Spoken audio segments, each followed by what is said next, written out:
what happened today is I tried sauna for 32.5 minutes, so quite a lot. And the sauna was 80 Celsius hot. So I stayed there for 32 minutes plus. And the main goal was to achieve 39 Celsius body temperature and see if it works. So Bryan Johnson was doing this test himself, but the sauna he was in was way hotter. It was like 93 Celsius or something. So he achieved that with more than 30 minutes. So basically the answer is that if you want to get the most benefits from a sauna, you should be staying till you reach 39 Celsius of body temperature, and that's where shock proteins are affected, and basically you get more benefits for the cardiovascular health and way more benefits across the whole system. But the main issue is staying for that long. So most people I know and I see in the gym, they are staying for 15 minutes, 10 minutes, 20 minutes. So they never reach the temperature that's necessary, which is like 39 to get the whole protein shock, and the maximum sauna maximum benefits. But what I did myself is I've reached 38 Celsius, and I checked it with basically a ear thermometer, and that wasn't enough. So it wasn't enough. That means that even though I stayed a long time already, the sauna was not hot enough. So the conclusion is that to reach that specific body temperature, you need a way hotter sauna, closer to 90 degrees, to speed up the heating process and to get the benefits. Quick thing to note is that you still get benefits even though you stay for 15 minutes or 20 minutes. Usually it's around 20 minutes and if it's a dry sauna for everyone.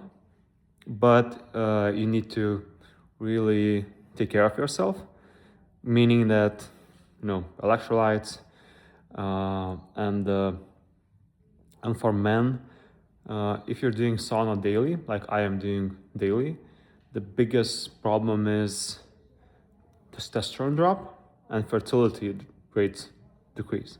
So basically, you're heating yourself, you're heating your balls, and your fertility is decreasing. So in that case, what you should be doing is icing the balls. So here's an example of how I do ice my balls. I have a lunchbox by Yeti, and basically, I have a cooler, and also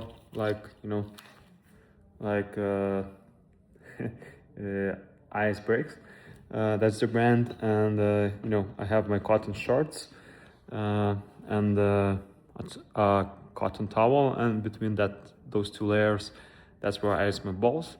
So that helps to maintain my testosterone levels and do not reduce fertility markers. So that's the way I would recommend for you to do as well.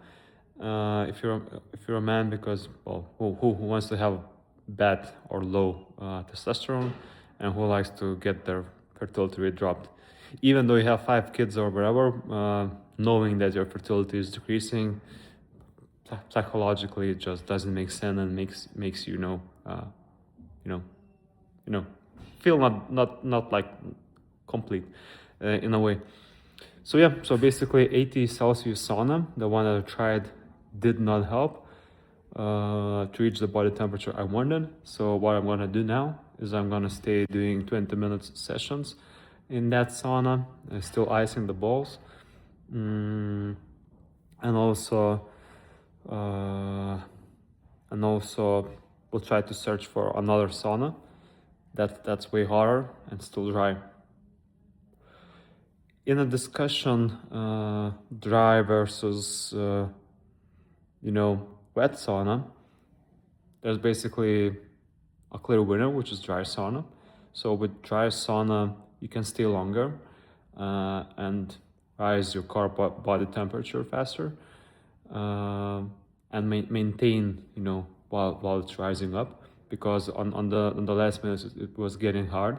And if it's a wet sauna, it's very hard to do so, because you start to feel, you know, irritation. And in Lithuania and across a lot of countries, it's quite popular to pour water on rocks, and there's the steam, so, you know, you might get kind of like burned in a way, and that's not fun. So avoid wet saunas. Clinically, within the research, do not get the benefits that the dry sauna gets, because of, you know, you're not staying as long, and it's way harder to stay as long. And also, last tips, when doing sauna, you need to be with cotton clothes, you know, or a cotton towel, no plastic, you know, that shit sticks and stinks. And also the same with flip-flops. And you shouldn't be pouring any water on top of the rocks, because that's also, you know, you will be breathing all of the water that's probably not filtered. And worse, if it's from a lake or wherever, there's algae, there's bacteria, and you know, you're just basically getting the steam and into your system. So and you still can't stay longer, because, you know, once again, steam makes it harder to stay longer. You're not reaching your desired body temperature, so it's a waste. And that's why you should be aiming to do only dry saunas, 50 to 15 you know, humidity, and that's the goal. For the last thing, Bryan also did the research, and if you immediately after sauna, you know, wash it off or jump into a lake, you lose most of the benefits as well, if you're especially aiming to achieve 39 Celsius body temperature, because you immediately drop your core body temperature. And as we talked, maintaining it for a while makes sense, because of the protein shock and the and the body getting all of the benefits. So you should be aiming to stay without any shower or you know, running into a lake for 7 or so minutes, and your body will naturally maintain the temperature for a while and then cool down. So yeah, so stay in the sauna for more than 15 minutes, 15 to 20. Most benefits start from 15 minutes, and that's when shit starts to get hot, and the comfortability usually becomes harder after 15 minutes.